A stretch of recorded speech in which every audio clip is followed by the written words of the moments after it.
Welcome, ladies and gentlemen. It's time for NAISCC Race Car Graveyard Truck Series Racing Action here for Season 2 of race number 5. As tonight, the drivers tackle Chicagoland Speedway for that of the Larry Arts Productions 150. Before we get to more of the racing action, big thanks to all the major sponsors here, starting things off with that of Race Car Graveyard. Race Car Graveyard, our title sponsor of the series. If you're looking to get yourself into the diecast collection game, they've got you covered. Anything from 124th to 164th NASCAR diecast, available new, used, and also custom. Right now, if you go use the code RCGY, receive 10% off with your discount code on your next purchase. Go look up Race Car Graveyard on Instagram at Race Car Graveyard and go ask them to redeem yourself a discount. And as well, want to give big thanks to those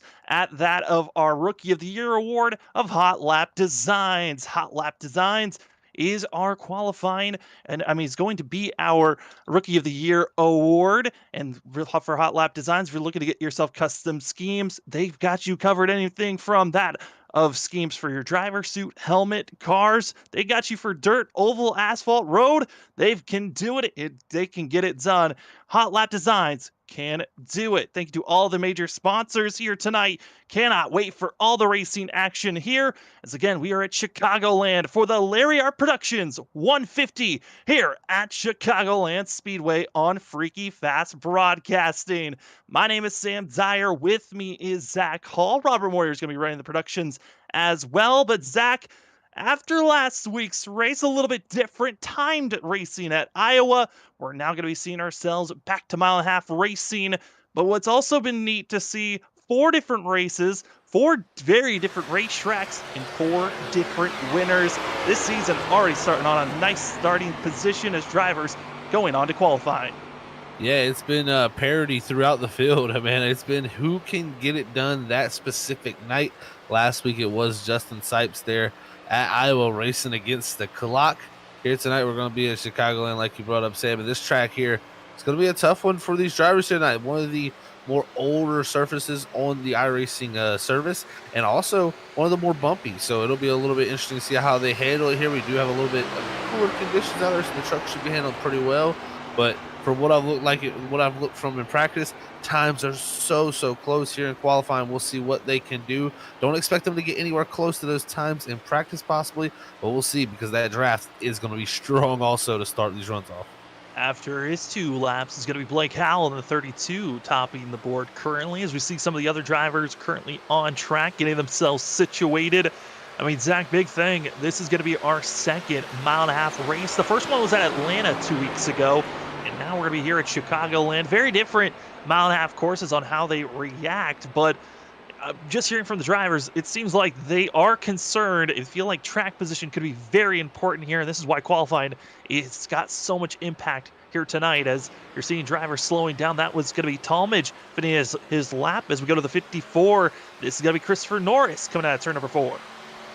Christopher Norris, he's had a huge improvement in his second season here at the Truck Series. Look at Ali Fonseca here in the 24 machine. He's looking to put his lap times down here for qualifying. And looking back to that Atlanta race, our only mile and a half, like you said there, Sam, 22 lead changes is the one thing that sticks out to my mind. There are a lot of different drivers leading laps, but Thomas Green led the most there at 56 of them. So we'll see what Thomas Green can do to, possibly bounce himself back into the picture here, because had a tough week at Iowa last week after some technical issues and getting knocked out of that race, and was very quick there. But just like I said, sometimes technical issues can be the grim ones that get you, but right now at the moment it's still Blake Howell holding on to it. Danny Crocker there to hold on to the second spot there in qualifying. He won the practice race. We'll have to see what he can do, but look at that, Ali Fonseca. He ties Blake Howell's time, but it's going to give it to him, as he must have it to that next digit. Going instead of that 1,000th of a second, the 10,000ths of a second is going to be Fonseca taking the top of the board currently. There's still a couple of other drivers that are on track, as you see the 3 of going to be seeing that of Anthony trying his best to top his time. Not going to be good enough for pole position, but 10th is going to be for the 3 machine. There's 2 other drivers on track as we got a minute left in qualifying. That's going to be Trevor Earhart, who's going to be coming up to 13th. Also going to be seeing the 10 still out there on track. Going to be finishing out his time, as Going to be seeing these drivers, Zach. I mean, 150 laps. This is going to be a marathon for a lot of these drivers. Just hearing from practice, a lot of them mentally trying to get prepared for 150 laps. Yeah, this is going to be a marathon, Sam. This is a longer race here for these drivers, and from what we've seen so far, it changes throughout the whole complexion of the race as we go through these longer races. It seems like they weed out a few of the top drivers, and then we get those few that are running 5th to 10th there that could possibly slide up there and steal that win. And I think that's why we see 4 different winners this season. We've had 4 different tracks. This is our first repeat track with a mile and a half. We'll see, do we get a repeat winner or do we see our 5th winner here tonight? It's going to be fun to see though, man. Question is, who can get a win? Will we see our first 2-time winner this season, or will we see 5 races, 5 different winners? We'll find out in just a quick moment as qualifying comes to a close. And with qualifying coming to an end, big thanks to all those that are here for qualifying, as going to be giving a shout out to that of Sac City Diecast. Again, if you're didn't find enough diecast with that race car graveyard, go to that of Sac City Diecast. And if you go follow them on Instagram at Sac City Diecast, you can find yourself with diecast there at their page, as well as on eBay. And also you can find a variety of different drivers, teams, diecast size. They've got you covered for our qualifying sponsor of Sac City Diecast. Top of the board, going to be seeing some of these drivers that are trying to find some extra speed, but it's going to be Ollie Fonseca taking the top of it with Blake Howell, James Loveland, Danny Cochran in the 2, with also going to be seeing that of Paul Brogoli, going to be in 5th place, Kyle Rochelle, Tom Bourne, that of Garrett Talmadge, as well as that of Trenton Jump, and also going to be seeing that of Anthony Gaudio, going to be coming to finishing out your top 10. In the 11th position, it's our Atlanta winner, Eric Stamp, off of that fuel strategy there. 12th is going to be last week's winner, Justin Sipes. 13th is going to go to the 41, Trevor Earhart. Or 13th is going to go to Trevor Earhart. 14th is going to go to Isaac Shelley. 15th is going to be the 57 of Thomas Walter. 16th is going to go to the 15 of Thomas Green. 17th is Robert Schmock. 18th is going to go to John McAdam. 19th, James Trammell, and rounding out that top 20 is Ethan Smith in the 00 machine. 21st is going to be that of Mark Morales Jr. in the 91 machine, with Logan Brakey in 22nd, John Forbes in 23rd, GT Irizarry in the 14th is going to be on track here in 24th position, with that of Alex Light, as well as Christopher Norris in 26th, with that of Joshua Freed, Cody Reed, Dakota Moniz, and Cody Dorsey going to be finishing out your top 30 here tonight. In the 31st position, it's going to be Jason Tamer. I heard he's one to watch out for this week. Was fast in the practice race. 32nd, it's going to be Tyler Dingler in the 19 machine. 33rd is going to go to the 10 of Kerry Tribute. 34th is going to be Carl Puller in the 71 machine. Alongside him will be Peter Alley there in the 13 machine in the 35th position, with Ryan Ferraro starting 36. 37th is going to go to Gregory Shaw, and rounding out your field here tonight in the 38th position is Jesse Thornock, with Aaron Kralik rounding out the field in 39th. As the drivers are rolling off and getting ready to race here, going to only have one pace lap. Once they get out of turn 4, we'll go green. This gives us time to give a big thanks to our race sponsor here tonight, that at Larry Arts Productions. With the Larry Arts Productions 150, Larry Art Productions is a comedy variety YouTube channel with content ranging from that of slow motion videos, vlogs, live streams, and more. Go check out at all that of the insanity at Larry Productions via YouTube today at Larry Art Productions. Big thanks to Larry Art Productions. They were actually part of the Bristol race last season for season 1. They also had a promo video for this race. A great channel if you're looking for some great fun at that of Larry Arts Productions. But for the drivers here tonight, Zach, coming off a short track race, now a little bit different from Iowa to Chicagoland Speedway.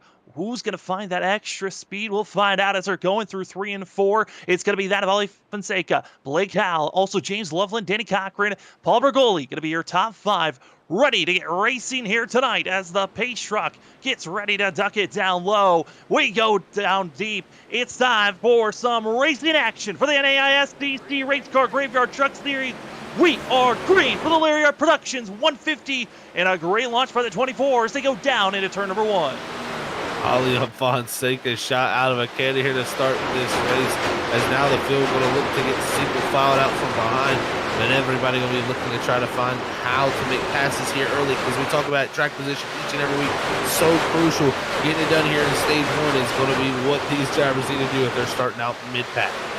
Right now, up front, still look old trying to get single filed up. It's not until you get back to that of 8th place where you find some of the drivers that are starting to shimmy a little bit more. They're actually going to be going 3 wide back for 7th place for a question of seeing how much they're going to be questioning that type of move this early on. You see the 16, 46, and 17 all battling with one another, trying to jump.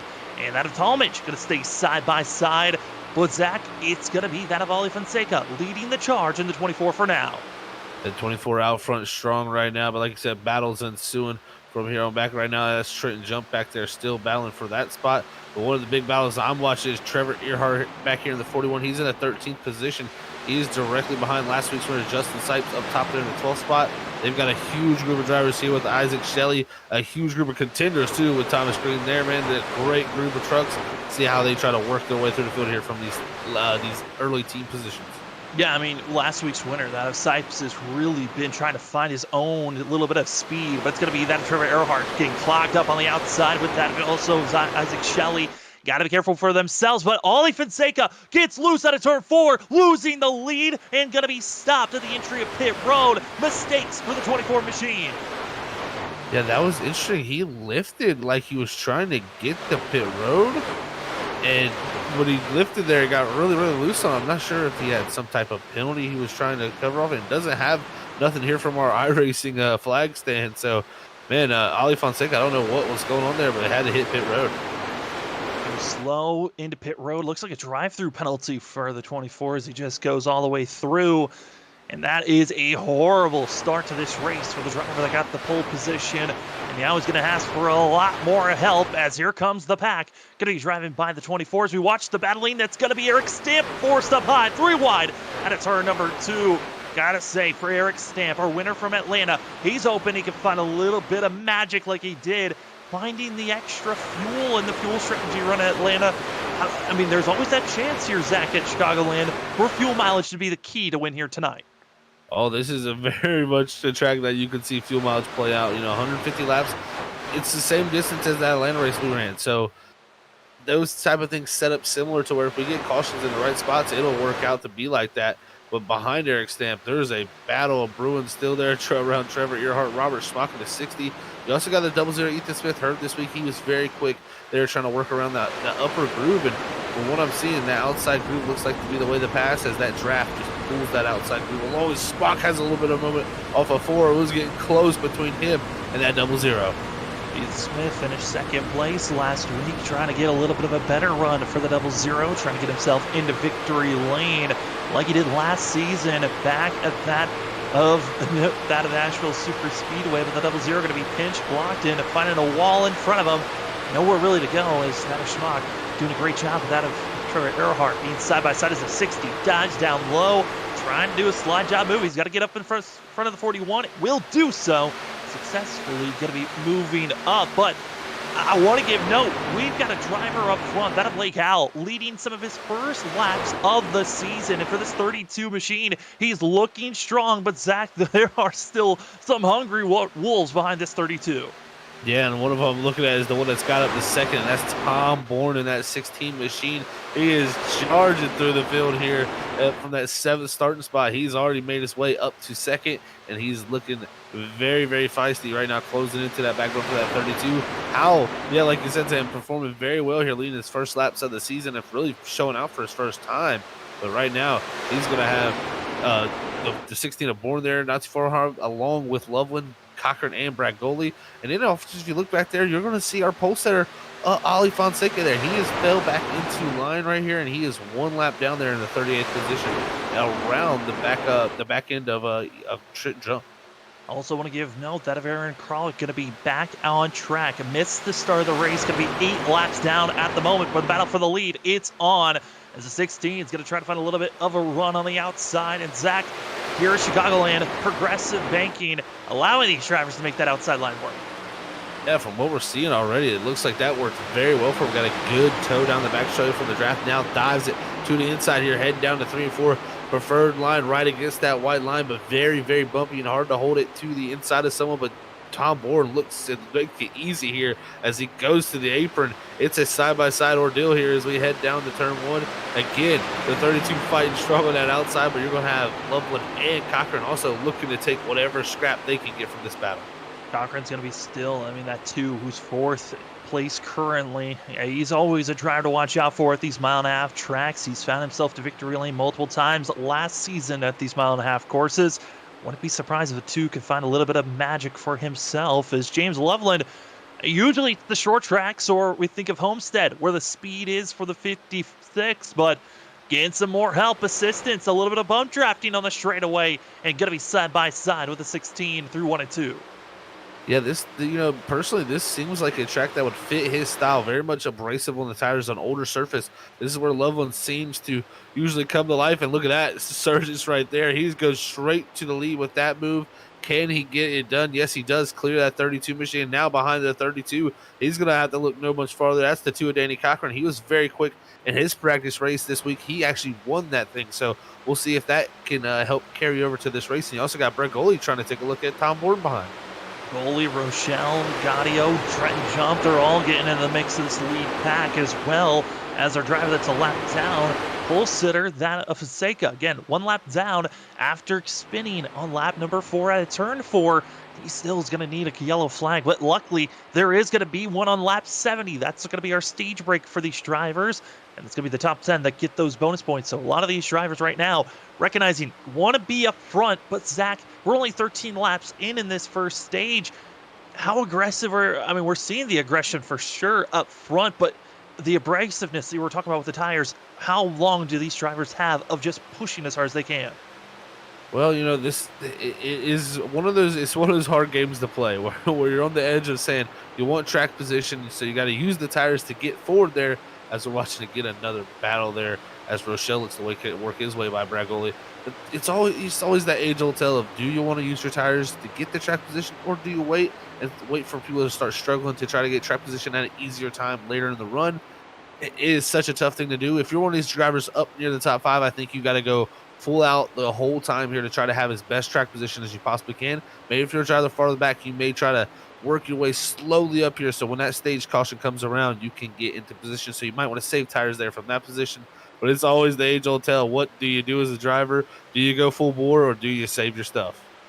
Right now we're seeing drivers up front certainly going for it, and also since we are at a mile-and-a-half course, these drivers can go onto the apron for any slight advantage that they can go for. The double yellow line that's notoriously known at the super speedways, not in effect here. So the drivers are fair game to go down low, as you saw Fonseca going for the pass down low. That's not for position, it's just for any track spots that he can get. But Zach, this is the second pack that we're seeing on screen.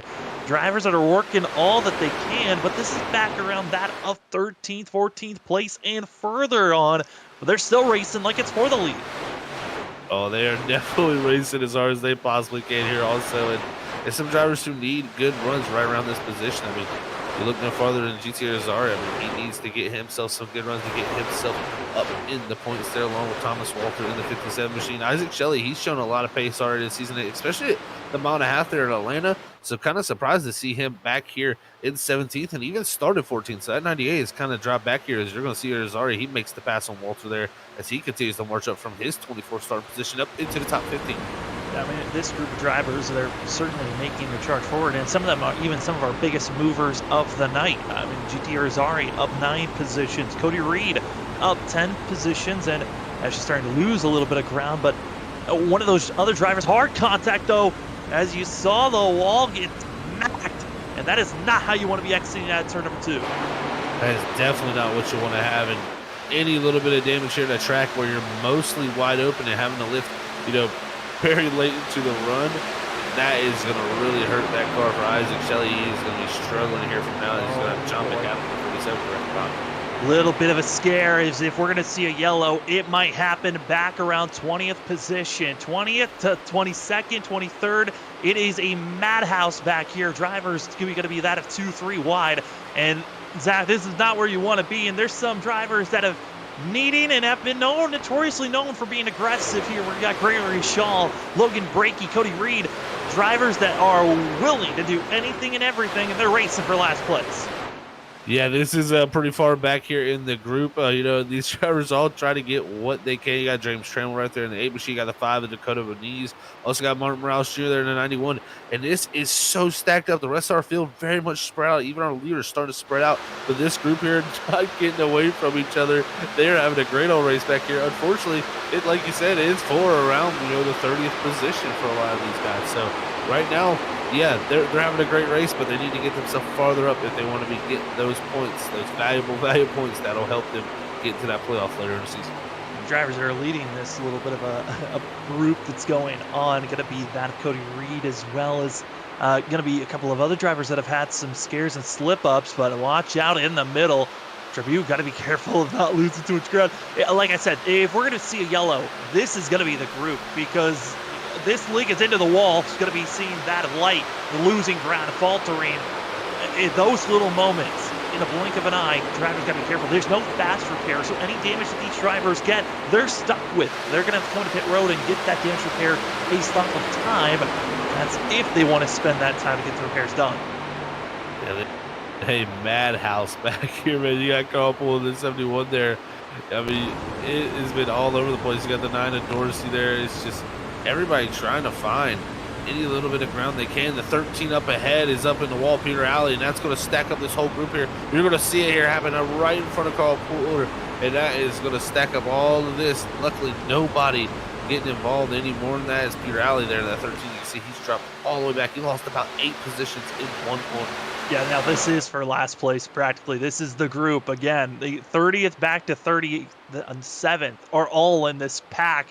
And, Zach, you threw it out, kind of like Super Speedway Racing. Well, this is the closest we're going to see is Alley's got to be careful putting that nose and back bumper in front of that of Alex Light. And you're also going to see 3 wide. Once more, this is battling for 32nd position, but, man, do they make it entertaining back here. Yeah, you got Ferraro in the middle there. This is getting a little bit crazy there. He's got to line up top, call the Puller down low on the apron. Looks like Puller's going to lose out, though. Is this going to be too wide now as they head down to the corner, trying to still get by that 13 of Peter Alley? It's kind of let the groups kind of separate just a little bit here now to help them all figure it out. But, man, 24 laps to this race. This backpack here battling super, super hard. And the one thing that started to come to my mind as we get farther and farther into this run, as always, is when does the pit stop linger and when does that happen? Looking at the fuel mileage coming in here tonight, I'd say around 46 to 48 laps. We got to go to that, lap 70 stage there. So it's going to be very, very interesting to see, when do they want to come down pit road? Do they split it in half there and go at lap 35? Look at this, eat the spit power on the top side. That was a run right there. That was passed for 19th position out of turn 2, and seeing that of Norris get a little bit out of shape for the 54, and the 00 gets moving into the wall. Going to be that of Tamer. Just not enough space between himself and that of Norris, and the 81 going to get the worst of it there for that action. And Zach, up front, kind of the normalcy of drivers giving each other plenty of room, but the battling that's going on up in the top 10 going to be for that of 6th and 5th position, as it's going to be seeing some of these drivers trying to, survive as Pergoli and also that of Gaudio get side by side for position. And in front of them, you're also going to be seeing a lap down driver of Fonseca, as well as going to be that of Blake Howell racing with one another. This is a great group right here. Alio Fonseca, they're still trying to work his way back up. At least luckily for his sake, right now he is the only car 1 lap down. So the caution was to come out, he would get right back on that lead lap. But I tell you what, that car on the bottom there, that 3 truck of Anthony Gaudio, he needs this run here tonight. It's been a tough start to this season. We talked about, high hopes for him coming into this season as a rookie. Has only best finish been this season so far was a 7th at Watkins Glen. Other than that, it's been 21st, 28th, and 23rd. So not a good season for Gaudio, looking to rebound here tonight. And has had some good qualifying, just not had the runs to go his way. Here tonight at Chicagoland, the pace seems like it's more there. And also, you can see on the high line, it's going to be our points leader. That's going to be the 46 at Trenton Jump. Jump coming into tonight, won the win. That's going to be at Watkins Glen, where he found himself almost just getting that win stripped away with being taken out by a lap down driver. but he's done a great job here this season of just trying to stay consistent, which he's going to be with 2 top 10s of the 4 races that have been ran and 1 top 5, which is that win at Watkins Glen. So the 46 going with the consistency route. That's why he's our points leader coming in tonight, but that's only by 10 points over that of Eric Kralik and 15 points over that of Ethan Smith, with both of those drivers have not been running well here tonight so far. No, they have not. Aaron Kralik especially came in here late, still 8 laps down at 39th position. So he is going to be really trying to rebound, especially after a good win at Iowa last week. Just very, very tough break for him not to get here from the start. But we're looking now, speaking of Iowa, we're looking at the 18 Justin Sipes.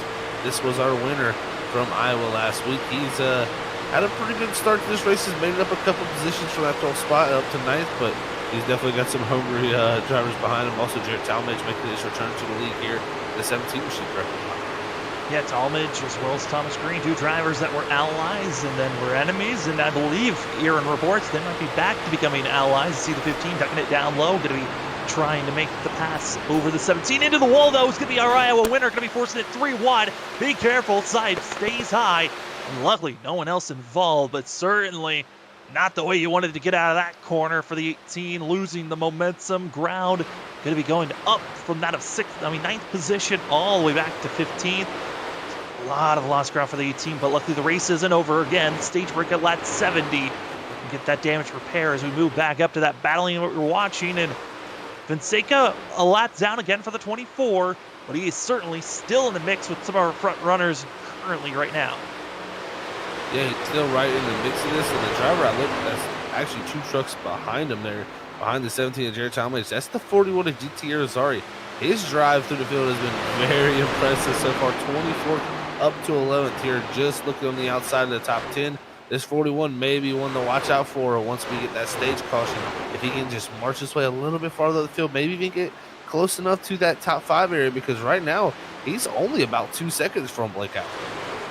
It's going to be something to watch out for. Do want to also give note, the GT Irizarry is going to be the driver that's in the base red with the black 41. The driver that's in the base white with black, that's in that 41 machine, is going to be Trevor Earhart, GT Irizarry, on our ticker number 14. As they're closing in on one another, those 2 drivers don't want to get the audience too mixed up. There are 2 41 trucks out on track. Again, the white is Trevor Earhart, the red and black is going to be that of GT Irizarry. Yeah, definitely confusing enough when they have the same number, but very similar looking paint schemes too. So definitely interesting, a little bit there mix up for myself. Sorry about that, folks. But yeah, Trevor Earhart there. He's got Fonseca there directly behind him now, who's still in that lap down position after having to drive through pit road there. Still just trying to hang on. Hopefully for his sake, he's hoping this whole stage go to the point where nobody goes a lap down. That's very probably unlikely. After 34 laps, we got Pirelli 19 seconds behind the lead. I expect at least someone else to be going a lap down. So Fonseca definitely hoping at some point something can work out for him. Maybe some type of yellow, because he will be seeing that lucky dog slip away here if someone else goes a lap down. So we drop back to seeing the drivers that are battling currently for the top 20 position. You got Robert Schmock as well as that of James Trammell and Dakota Moniz going to be on top of one another as they're catching up to that of Ethan Smith, the double zero, and Ethan Smith's going to be stuck high. A lot of lost momentum there for the double zero. And here comes this pack. Again, those are trying to get inside of the top 20, but for the majority of these drivers, you got to be in the top 10 if you want to get those bonus points at the end of lap 70 at our stage break. They've got a lot of ground if they want to catch up. As no, Eric Stamp gets loose, spun around our Atlanta winner, struggling to get into pit road. And just like that, Zach, you don't want to have that type of a spill into pit road, but it doesn't look like you got the penalty for it. But that certainly is not the cleanest way to get into pit road. Yeah, that was immediately what I went and looked for, Sam, too, to see if he got that black flag. Did not, like you said there. So, yeah, it's a lucky case for him there that he did get a black flag even to go with that. A little bit of a slide and scare for him, but it could have been a much worse situation. So great job, Eric Stamp, just to recover from that. He should still be able to, hopefully recover a little bit here before the stage ends. But now I think pit road's getting very, very busy as everybody is looking right past that halfway point to hit it. It's going to be our Iowa winner of Status Sipes from last week coming into pit road, that of Cody Reed. Also going to be seeing John Forbes, that of Jesse Thornock, and also Those are going to be your top 3. Expecting more drivers come to pit road as well. But the question is, at what point will they think about coming to pit road? As, again, we're only on lap 38, but still, Zach, the potential of a yellow always looming here for these drivers that are coming into pit road.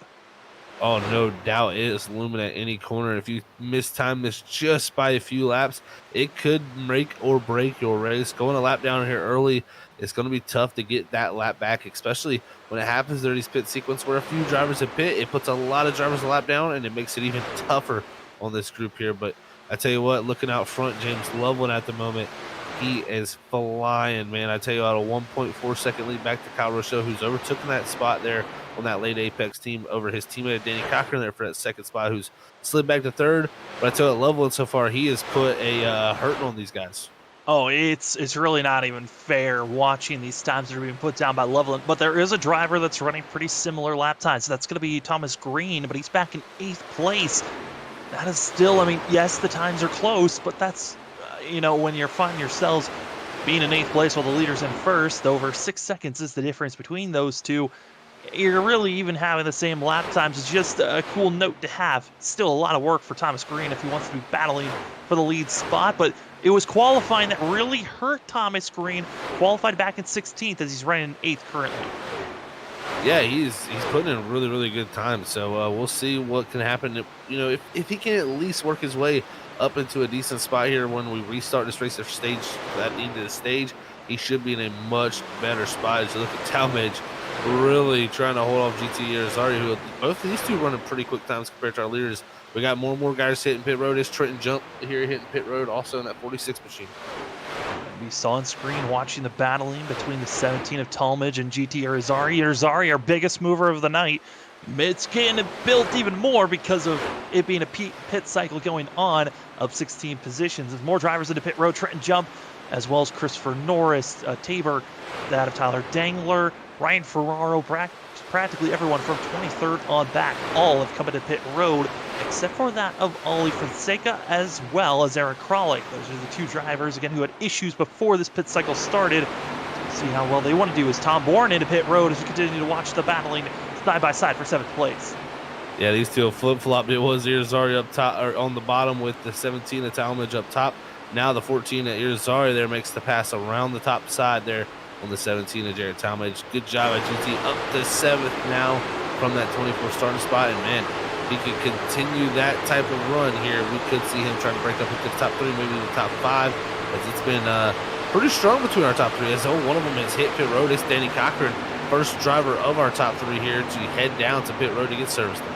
Question is, how big of an advantage is this going to be? Currently, if you look at James Loveland, our leader's times, as we continue to watch that, again, 17 of Talmadge, as well as the 41 of GT Irizarry, a little close out of the corner, but for Loveland, going to be about 1.5, a little bit more than 1.5 seconds slower currently is his best time to his last lap that he put down. So there is an advantage of pitting early and doing an undercut. We'll see if it's going to be building for that of Danny Cochran the longer that these drivers stay out that are up front.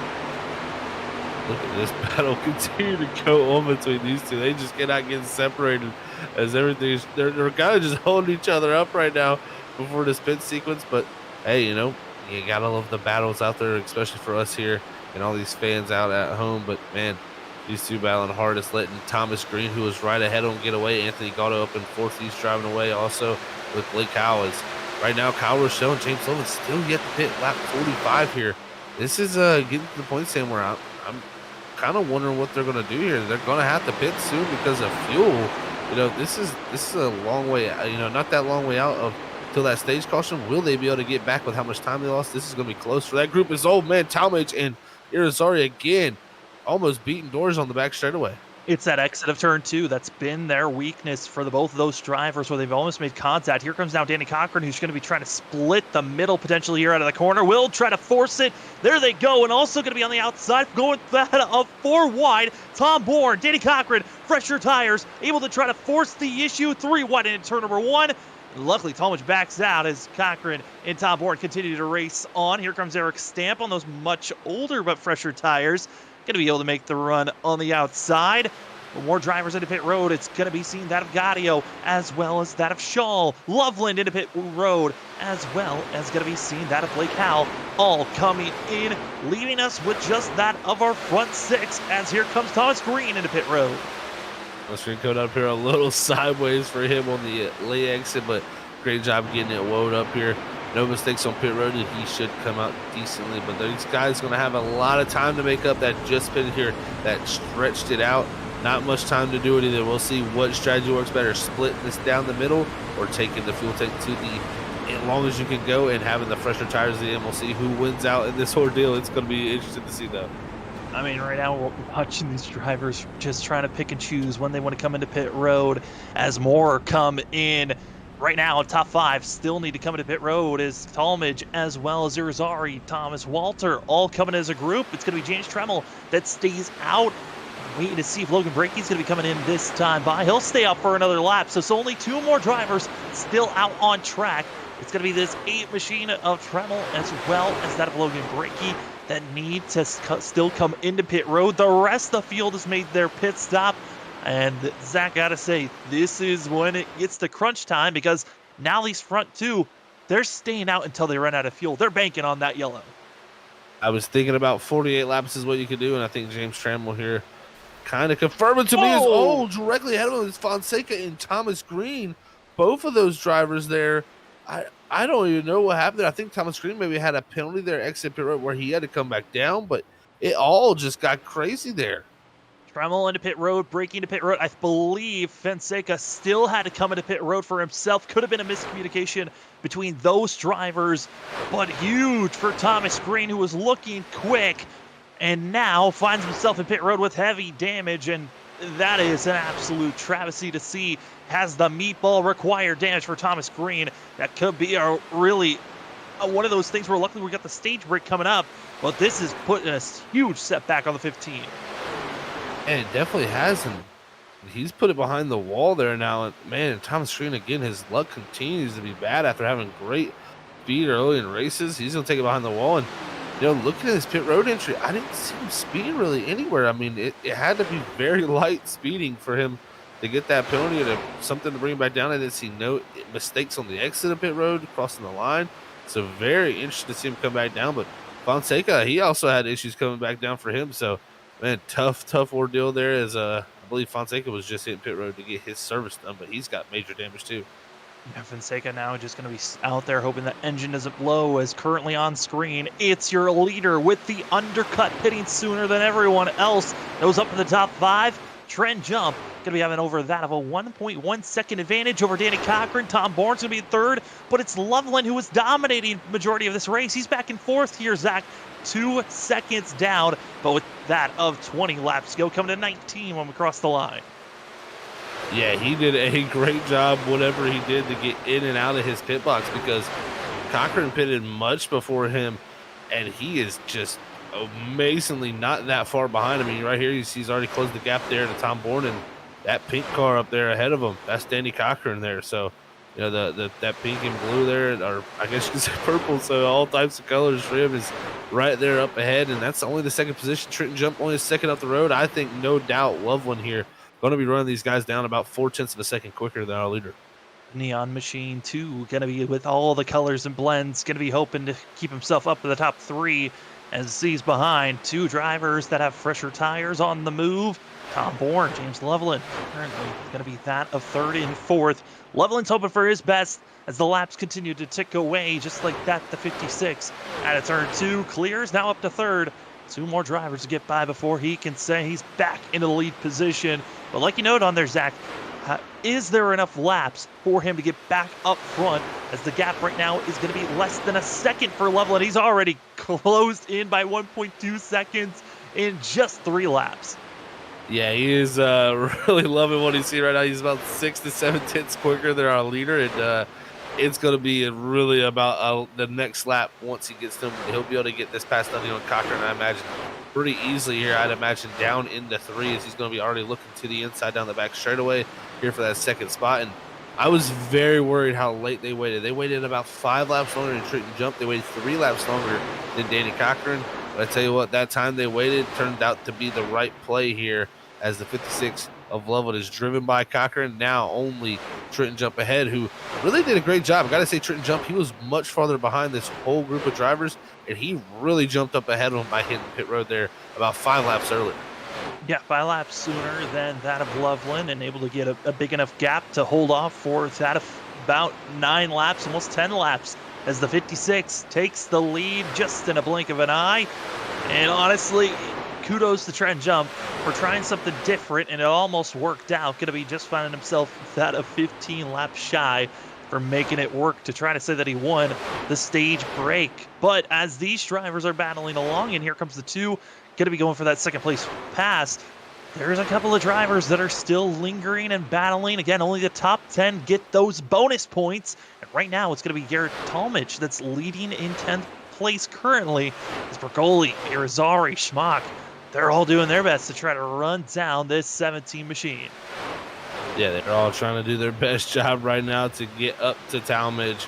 But I tell you what, the 91 of Morales there, unfortunately, he is a lap down in that machine, so he is going backwards. But Talmadge there in that 10th spot, or sorry, that was actually, I don't know why I said Morales is lap down, but he's actually up there in 9th. He just pitted very much earlier than everybody. He pitted later on lap 41, while Talmadge actually hit pit road 47, so he was one of our latest pitters. So using the advantage of those newer tires here, he's navigating. But look at this, Irizarry. He's going to look to go through the middle there in the 14 machine. That was very close. Morales, though, dropping back with those older tires. Yeah, losing time and ground is the 91. Biggest mover of the drivers are up in the top 15. Going to be that of GT Irizarry as well as Tyler Dangler. That is up 15 positions. Biggest mover of the whole entire race currently is going to be all the way back in 20th position. Started all the way back in last. Just that of Jesse Thordock going to be up 19 positions for the 20, who again 10 spots too far down. Not feeling too good for himself on positioning. But speaking of positioning and battling, we're going to move up front. Battle for 3rd place is on, and it's a good one. You've got that of Danny Cochran, Trenton Jump, Tom Bourne, all still on top of one another. Yeah, man, I tell you what, Kyle Rochelle was able to drive by all 3 of them there. And while all that happened there, Danny Cochran's had a tough time getting around Trenton Jump. Finally gets it done on the outside.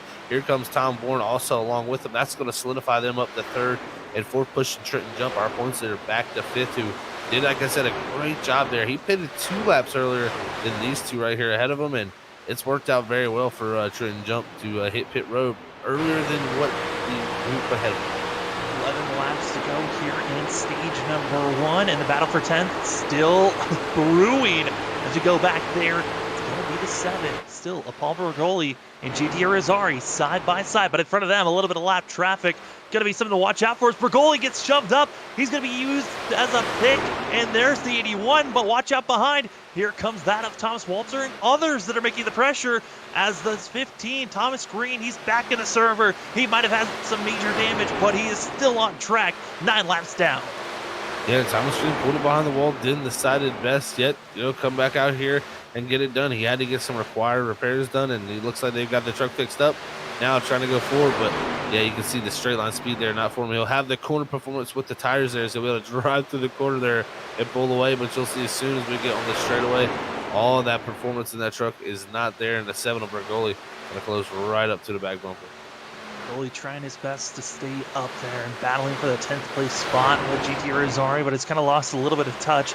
The difference, a little bit under a half a second, is the 7 to the 41 on track 14 on our ticker of GT Irizarry, but Thomas Walter now going to be poking the nose on the outside, 3 wide, going to be into turn number 1. It's the 57 and the 7 side by side through turns 1 and 2. Well, that got a little bit climatic there for a minute, and Bergoli there on the bottom. You also got the 15 of Green there also, again, just hanging on with that damaged truck there. There's a lap truck about 9 laps down, but Walter able to make that pass and continue his march up from that 15th spot. But yeah, only the top 10 positions pay points right now. Is GT Irizarry holding on to that position there, as it's going to be Walter in that 11th spot, about a second and a half back there from GT. We'll see if he can close it down, as we're going to have Gaudio and Talmadge battling for 8th and 9th.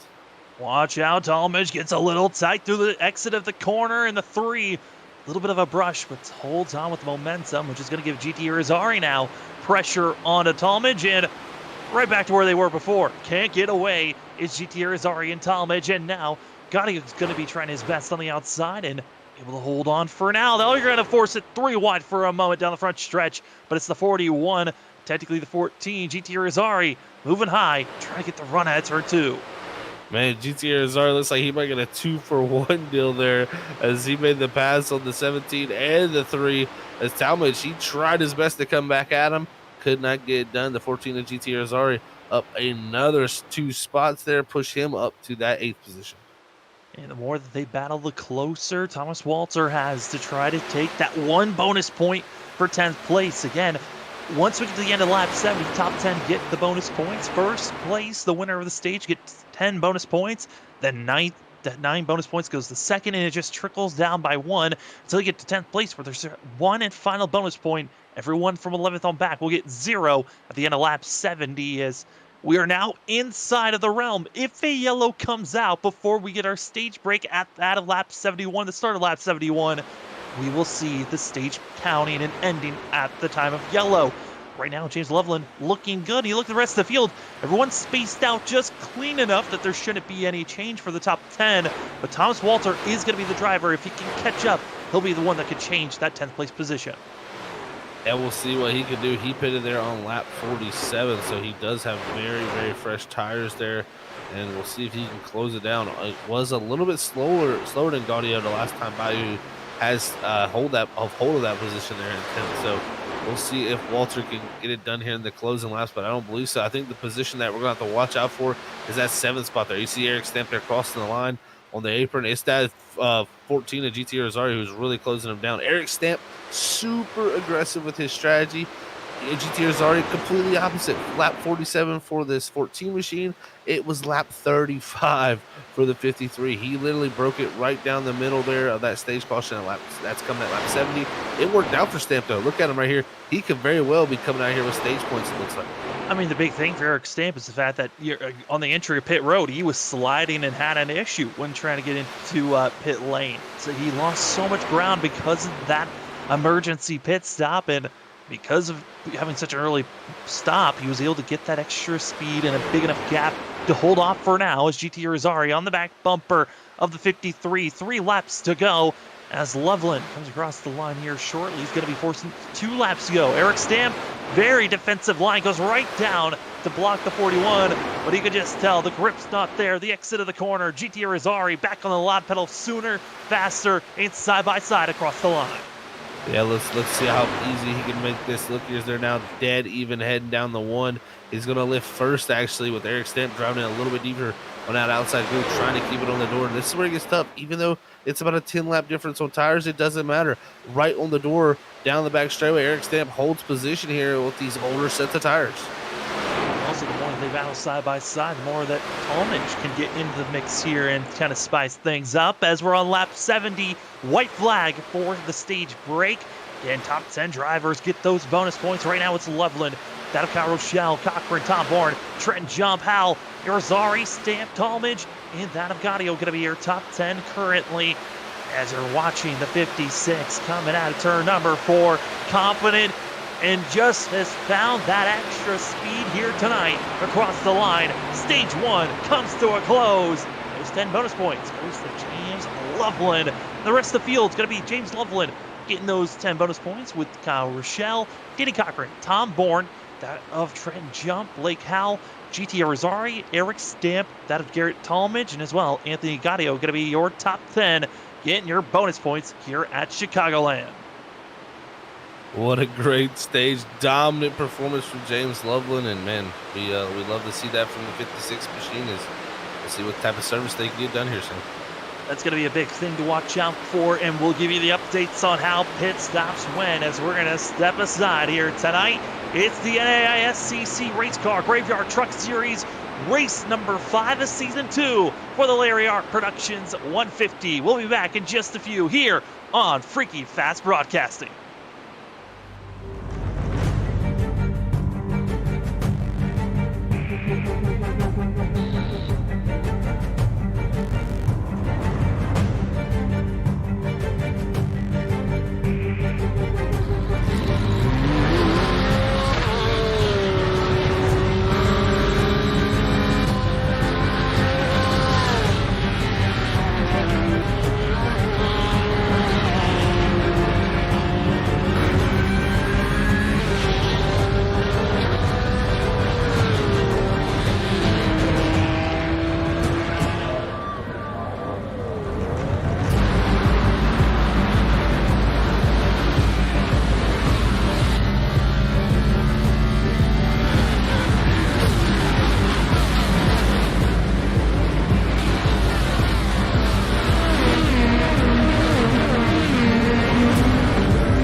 Welcome back, ladies and gentlemen, to that of the NAISCC Race Car Graveyard Truck Series here tonight. The drivers are set, and hopefully you're ready for some racing action, as it has been a fun one here tonight at Chicagoland for that of Larry Arts Productions 150.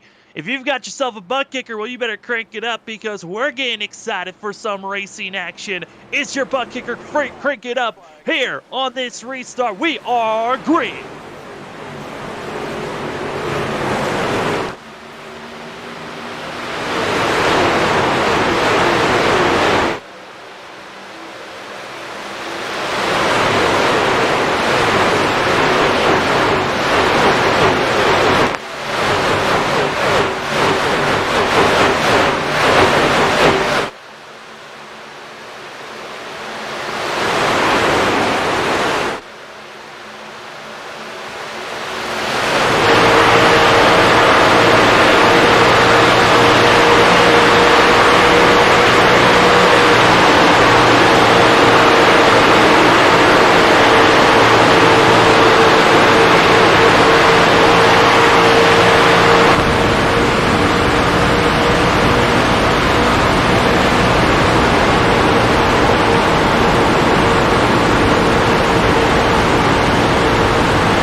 ButtKicker, crank it up. If you like to get yourself a ButtKicker, go get yourself a game or two using our promo code FreakyFast20. We'll talk more about ButtKicker later on, because it is incredible racing here at Chicagoland for the Larry Arts Productions 150 for the NAISCC Race Car Graveyard. My name is Sam Dyer. With me is Zach Hall, Robert Moyer Running Productions.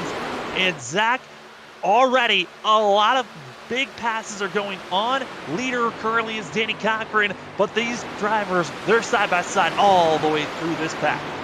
Yeah, all the way through this pack for sure. Here you got the three at Gaudio on the bottom, you got the double zero Ethan Smith here, all battling for position there, coming off a turn two farther back in the back. But like you said, up front, it's getting a little feisty. Danny Cochran there, he took the lead from Loveland, but now it's going to be Tom Bourne to 16. He's trying to take position there, along with Trenton Jump in the 46 machine. This group here getting really, really feisty, along with Kyle Rochelle. We had a big time moment out in front of the field, and that we had to go 3 wide for a few moments there, and that crank it up. Crank it up. I mean, you certainly got to see all the different angles and sounds of rumbling. And if you'd like to go get yourself a ButtKicker, go use our promo code FreakyFast20. Yes, heard it. Why not feel it with that of a ButtKicker? Again, promo code FreakyFast20. ButtKicker. Feel what you've been missing. And honestly, right now, I've been missing a thing up front. Danny Cochran, Tom Bourne, Trenton Jump, James Loveland. And again, Kyle Rochelle going to be the driver to watch out for, I think, really on this next couple of runs. What is the 21 going to have? Also, is GT Irizarry, our biggest mover of those that are in the top 10. That 14 on our ticker, 41 on course. He's looking fat, mighty stout as well as Danny Cochran to the inside, trying to hold off Tom Bourne. Yeah, Tom Bourne got to that outside line there and has been trying to make this work. Cochran, though, got to give him credit on the bottom lane, working his way very, very strong. But you're going to have Trenton Jump here. He's going to be a little bit of a deciding factor. It looks like he'll go to the high side, give a little bit of a push there on the entry, but not enough there to get Bourne out in front of the two machine down this back straightaway, though. Does that outside run work out? Yes, it does. The two of Cochran slides back to second, but it looks like Bourne going to slide up in the first, while Jump looks like he was trying to take advantage of that, but just couldn't get it done as Cochran covered it off.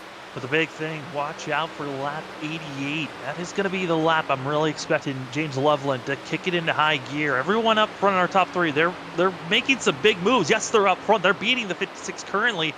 But at what disadvantage? I mean, that we've seen the long run speed ease with Loveland. But can these front three hold off? The rest of the field is a little bit of a scare further back. Cody Reed getting slow, low, and going backwards to stay up front, because right now it is all for the lead. Danny Cochran on the high side. Yeah, we've seen the same exact move be pulled on Danny Cochran by Tom Bourne. Now the roles are reversed. Cochran to the outside, and looks like Bourne on the inside. But look at this jump, though. Going to go to the inside this time. He's going to give a little bit of help to the 16. But that outside, too strong here. He's going to pull off the corner side by side. That outside should prevail here down the back straightaways. You'll see the run go to the 2 machine with a 16. Still holding strong. But like you said there, Lovewood just kind of sitting and waiting. As those laps click away, that 56 is only going to get better and better. And we see the same with the 21. Kyle Rochelle, look, he got better and better as the run went on. Those are the two drivers sitting 4th and 5th.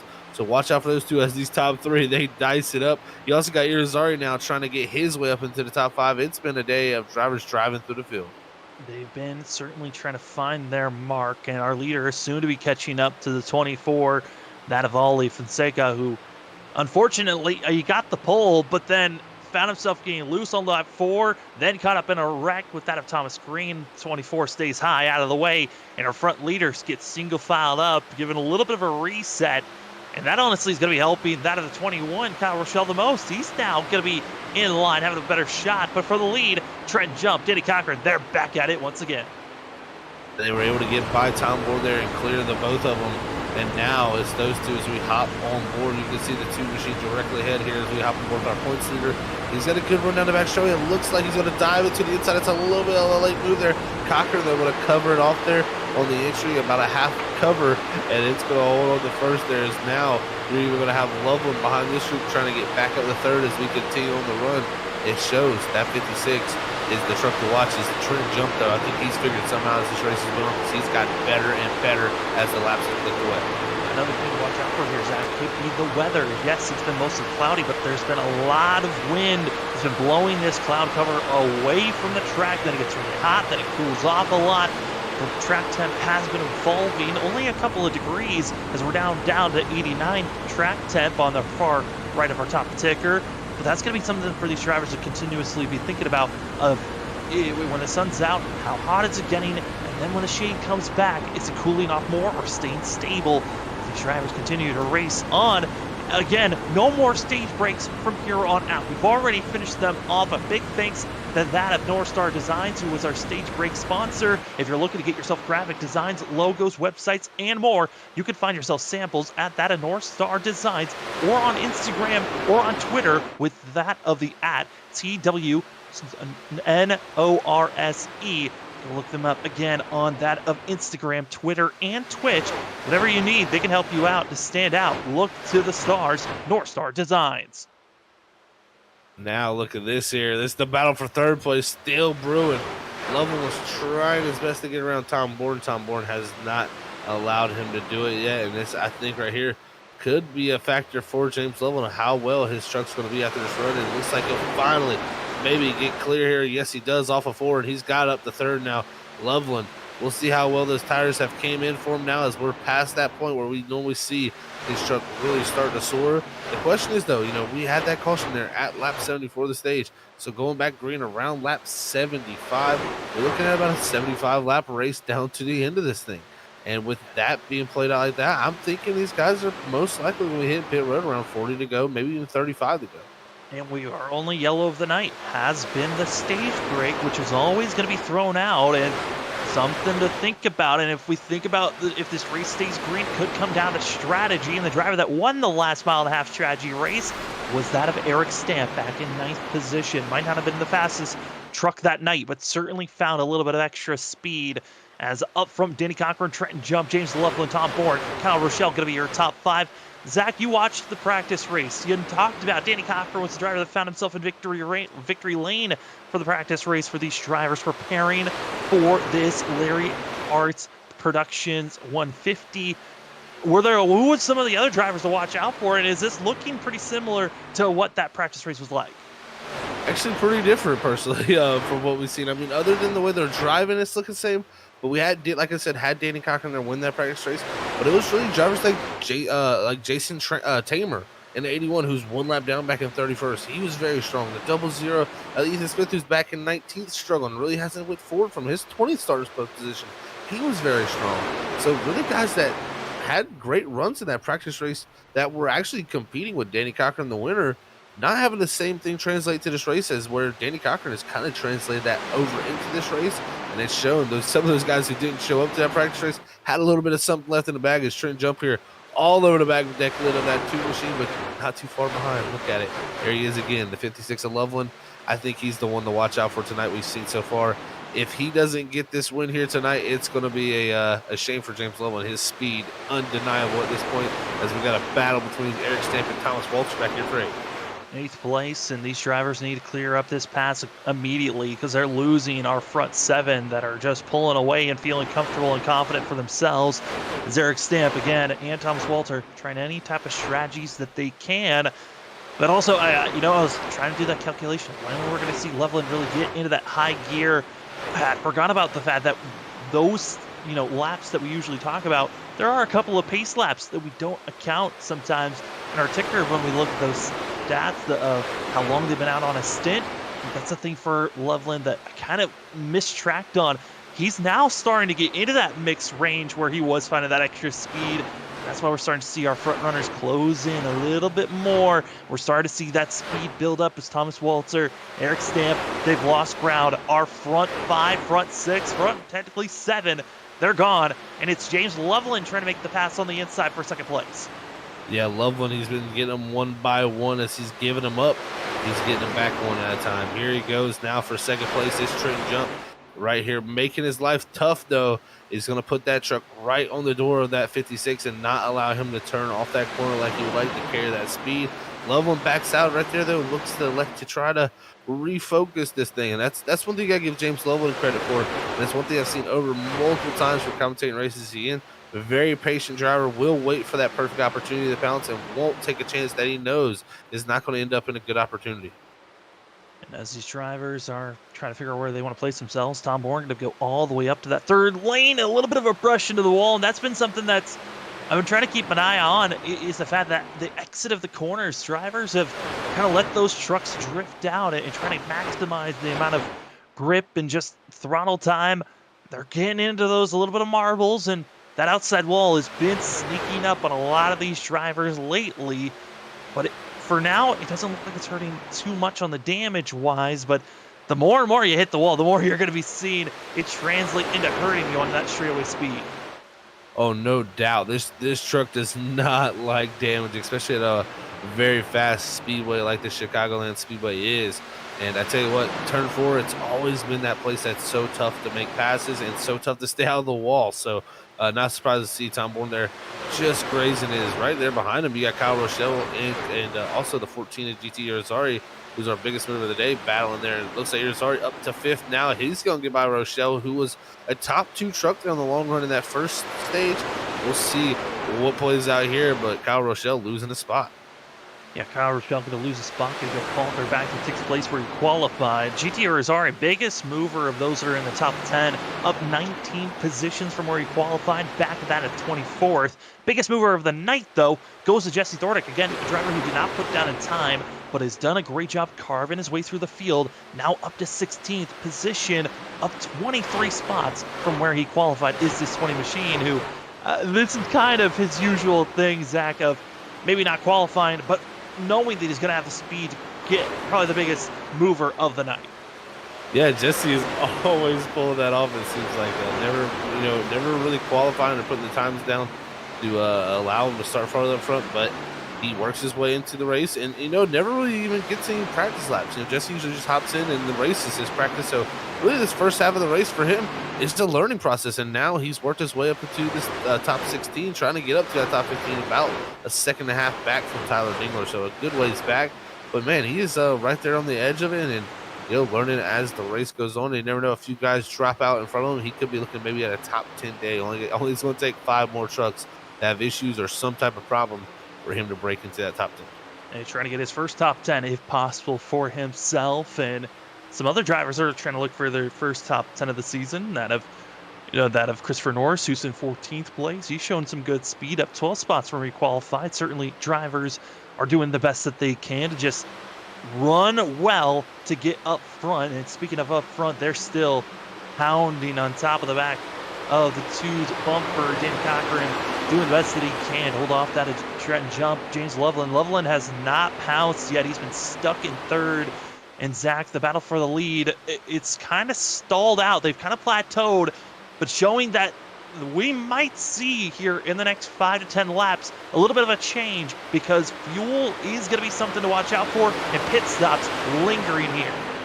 Oh, no doubt pit stops are going to linger. That lap 110 marker, I think you're going to see a lot of guys right around that area hitting pit road, electing to come down, and possibly even earlier. You could technically pit from this point right here on this lap and be right on the edge of making it on fuel. So we could see some guys at any point from now till the end of this race hit pit road, but I don't think you see many people go farther than 115, especially with the fuel load they have on board these trucks. That's going to be about 45 laps from the last time they have pit, and it'll be an interesting scenario to see when they start to transpire. But man, you're kind of in a little bit of a box with it, being an 80 lap run, or really around a 75 lap green run.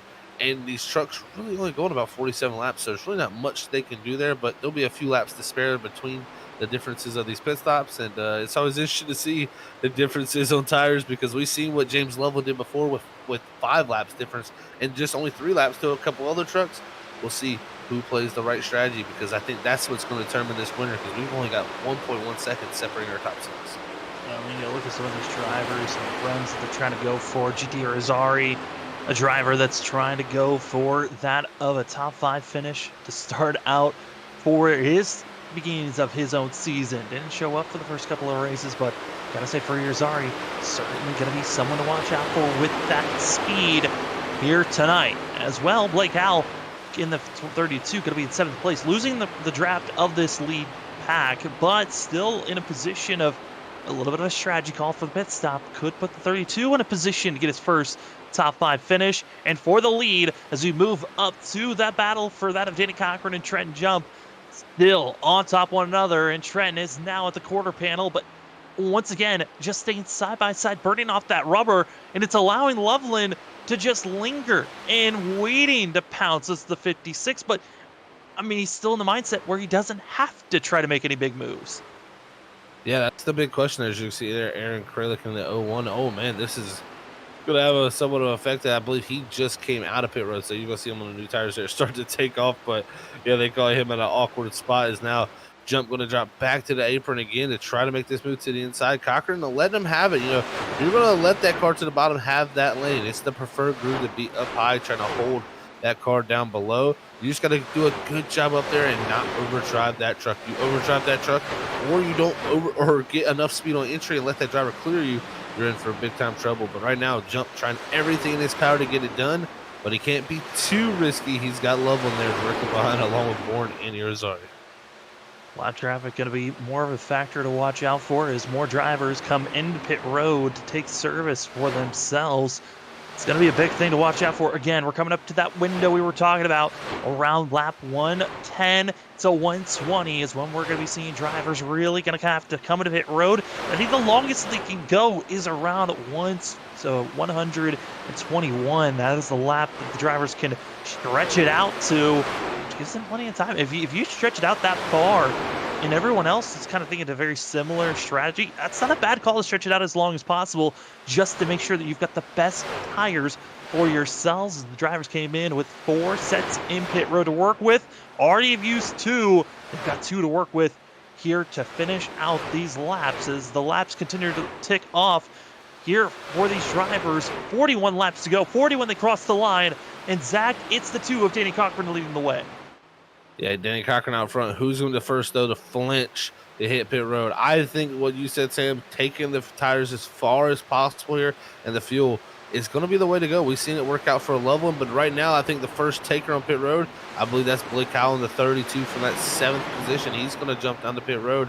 He's going to be the first one to do it here at 40 laps to go. He had to. His hand was forced. He was losing ground on our lead pack. He had to undercut if he wants to even have an opportunity to be ahead of this group. The only thing is there's so much time left in this race. I just don't see this strategy working out for a winning strategy, but certainly a net gain could be here for the 32 that's trying to go for a top 10 finish. As up front, our front 5 still, I mean, technically our front today. all within a second of one another. Danny Cochran, Trent Jump, James Loveland, Tom Bourne, GT Rosari, and Cal Rochelle all looking strong, good for now, but it's pit stops. When will they come in as drivers get closer and closer to the outside wall? And Zach, also, I mean, Chicagoland, such a unique course on the fact that the backstretch, not completely straight. Yeah, it is not completely straight. You know, normally the black stretch of the tracks is like a straight straightaway, but this has got a little bit of curve in it, along with the front straightaway having the giant D shape into it. The back straightaway even has a little bit of a curve into it, and it adds a little bit of character, adding a little bit of exit there on the exit of 2. It always seems like turn 2 you can get a little bit more out of your car just through the way the wall is shaped there, always continuously opening up. It makes the exit there a little bit easier on you as you look at these guys try to work through that traffic there. Thomas Green, look at this though, Loveland, he takes advantage of it. He takes second spot from Trent Jump. Huge job by him to jump him in positions and move himself up into the top 2. And as we're seeing the slashing and dashing of the drivers that are up front, a few drivers further back and rattling them to try to be in the side of the top 20. Coming into pit road, Ryan Ferraro as well as Fonseca. Ali as well is going to be seeing that of Tribute going to be coming into pit road. First of the drivers in the top 15, Martin Morales Jr. in the 91 going to come into pit road as the battle for second place side by side. James Loveland in the better positioning coming out of the corner. But does he have enough speed to clear? Doesn't look like it, as they still stay side by side across the line. And Danny Cochran, that's love it to have it. That any type of a slight gain is helpful for the two to have if he makes any mistake. But the sun comes out, and again, that evolving track now kicks in. Yeah, it has been an ever-changing window of this weather here. And look at this. Jump tries to get the position back from Loveland on the inside. Looks like may give up another spot as he tries to slide up in front of Tom Bourne. Tom Bourne says, no, sir, not today. He gets to the outside quarter panel, and now he's going to be very, very slow down the front straightaway. This is going to allow GT Rosari, and if Kyle Rochelle gets a big enough run here, he may be able to get to the outside quarter panel, exit off a 2. This is going from bad to worse for Trent Jump. Also want to give note, Eric Stamp, one of the drivers that was up in the top 15, top 10 area, did come into pit road. Our winner from Atlanta based off a strategy. Will it tonight be another mile-and-a-half win for the 53? Is no jump. Also Kyle Rochelle, a little bit of a scuffle there. Has damage to the rear bumper to the 46 as they hold on for now, but a certain scare for both the drivers. Yeah, man, jump, closed the door. I think Kyle Rochelle didn't think that was going to happen. He jumps to the end, tried to jump to the inside, couldn't get it done. And those two now going off into one. Oh, another little bit of contact entering off into the corner. These two, I don't know if they're done with their little bit of interaction, but what it is doing, it's allowing this front 4 to get away. Is GT Rosari now trying to fight Tom Bourne as that top 2 tries to grow their lead before pit stops close in even closer. We went from our top 6 all within a second to they're still within a second, but now a little bit more of a gap. It's kind of a duel. You got your top 2 battling with one another, 3rd and 4th battling with one another, and then what we could call a rivalry starting to brew between that of Trent Jump and Kyle Rochelle for that 5th and 6th position. As they start to settle out, get back in line. The goal, catch up to our front 2. Danny Cochran in the number 2 machine, catching up to lap traffic at 4 opportune times. It's allowing that of James Loveland to catch up to our leader now and keep it within 2/10. Yeah, this is definitely a little bit of an interesting scenario here. Is look at this, Danny Cochran. He's going to elect to come down to pit road. Who's coming with him? It looks like Trenton Jump, who's sliding in from behind also, and he gets it all collected together, and he gets it into pit road. So there it is. Danny Cochran from the lead comes down. James Loveland out front stays out. Tom Bourne along with him, along with GT Rosari and Kyle Rochelle. They have stayed out here, but you're going to see a difference of new tires here. It's going to be coming up from behind. It's Blake Allen to 32 here, coming up to GT Rosari to his inside. These new tires coming through the field quickly. Any bit of time you stay out there, you're losing time. Here goes Blake Howell again, one of the drivers that was forced to come into pit road. He's trying to unlap himself the hard way if possible, but we're starting. One of the things I always talk about is kind of the Goldilocks effect of the drivers that find that sweet medium spot of pitting right in the middle. Those that pit early and those that try to stay out as late as possible, usually the ones that are in the middle have the best opportunity to win this race. And it's GT Rosari that comes into pit road just a lap after seeing that of Jump and as well Danny Cochran into pit road. We'll see if Loveland, Bourne, Rochelle, when will they think about trickling in, because they could probably stretch this thing out for another 2 to 3 more laps. So that's just as far as they could go. About as far as they're possibly going to be able to go. And man, this is This is interesting. We've seen it before work out for the 56 there late in this race. Same for Kyle, or late in that stage. Same for Kyle Rochelle to get them both back up in that top positions of the stage. Tom Moore, maybe he learned something. He says, maybe that seemed to work very well for them. He wants to be right here in position with James Loveland, our fastest driver of the night, to be coming down the pit road. This time, still not coming for either of those drivers. They're going to definitely be stretching this full tank out and seeing if they can make their way back to the front. And more drivers that are up front into pit road. Going to be Thomas Walter as well as James Tremmel. Going to be getting themselves full of gas and tires. It's going to be seeing our drivers that are in the top, that of 7, besides that of Blake Howell, all needing to come into pit road. Blake Howell, again, the driver that did an extreme undercut over that of Danny Cochran and Trenton Jump, right now leading those drivers, but for how long?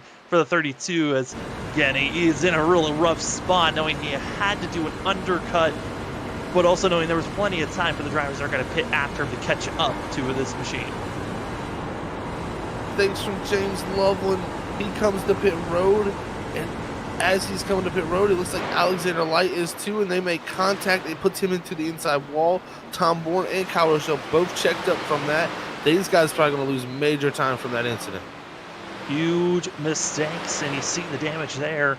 The 56 kind of in shock and awe, and it was stopped for the longest time, and then gets service later on in the pit stop that basically throws away any chance for that of James Loveland. Howell now going to be taking the lead position as drivers trickling out of pit road. Tom Bourne going to be leading those that are on the lead lap that just made this pit stop, as Kyle Rochelle's going to be following behind.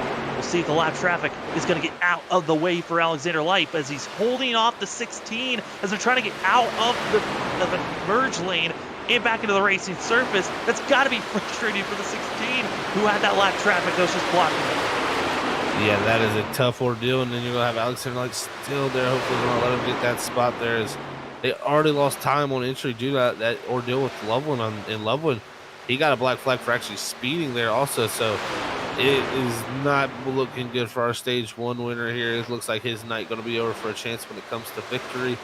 Now we're going to have to see how this all shakes out. It's going to be Blake Howell still up front with that major undercut. Danny Cochran closing in, and Trenton Jumps not too far behind with him. Oh, man, it's going to be so close, but Tom Bourne, a long way to make up for him and that 16 machine who pitted super late. Look at the differences for these drivers, and right now I'm looking at Danny Cochran, Trenton Jump, they're looking very good to try to catch up to Blake Howell and make the pass for the lead and just making it a duel between the 2 and the 46. GT Rosari, though, that pitted a lap later, should have only been that of a second and a half or a second off of the 2 and the 46, but currently going to be over that of almost 4 seconds off of Danny Cochran and Trenton Jump, showing that he did not have either the great entry speed into pit road and was a little passive, or was too slow on exit. That is a lot of ground to be lost for the 41.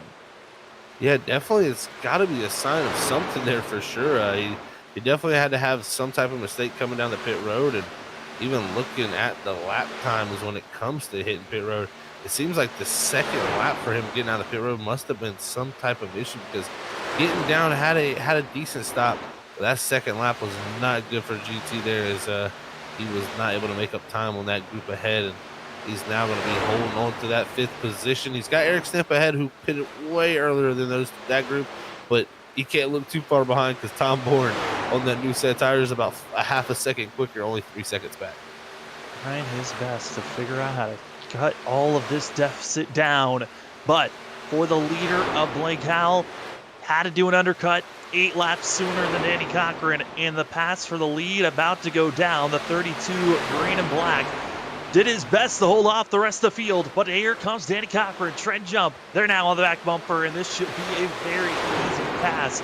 And just like that, the 2 goes high, and with the run on the backstretch, Danny Cochran back to the lead.